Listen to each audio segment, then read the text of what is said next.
পূজা নিজের ঘরে বসে পড়াশোনা করছে। পূজার চেহারাও বেশ উস্কো খুস্কো। তখনই পূর্ণিমা পূজার ঘরে আসে। পূর্ণিমাকে দেখেই পূজা বলে, আরে মা, আপনি কখন এসেছেন? আমি আপনাকে একদম দেখতে পাইনি। বসুন না মা, বসুন। পূর্ণিমা বলে, না না, আমি ঠিক আছি। মহারাজের সঙ্গে তোমার কি কিছু হয়েছে? পূজা তখন চুপ। পূজার চোখ বেয়ে জল পড়তে থাকে। পূর্ণিমা বলে, আচ্ছা তুমি কেন কাঁদছো বলো তো? তুমি কি আমাকে কখনো কাঁদতে দেখেছো? পূজা মাথা নাড়িয়ে বলে, না।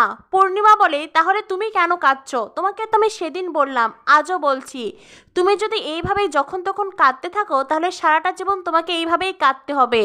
এ বলে পূর্ণিমা চেয়ারের ওপর বসে পড়ে আর তারপরে বলে, আমার মহারাজ এমন ছিল না জানো তো।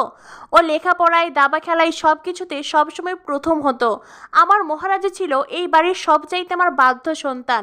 কিন্তু কোথা থেকে কি হয়ে গেল।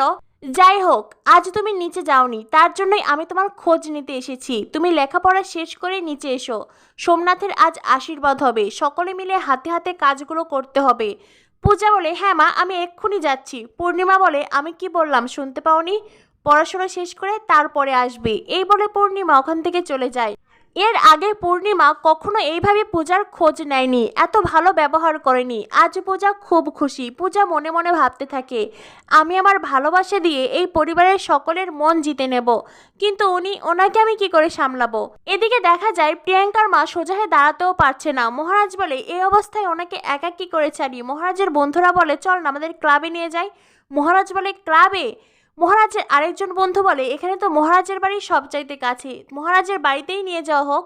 আরেকজন বন্ধু বলে, কিন্তু কাকিমা, কাকিমা তো পুরো রেগে যাবে। মহারাজ প্রিয়াঙ্কার মাকে বলে, মাসিমা আপনি আমার সঙ্গে চলুন। প্রিয়াঙ্কার মা বলে, কিন্তু বাবা, হুটহাট করে তোমার বাড়িতে যাওয়া কি ঠিক হবে? মহারাজ বলে, আমার মা রাজবাড়ি মানুষ হলেও আমার মায়ের মনটা কিন্তু খুব নরম, চলুন। এই বলে মহারাজ প্রিয়াঙ্কার মাকে নিয়ে বাড়িতে আসে।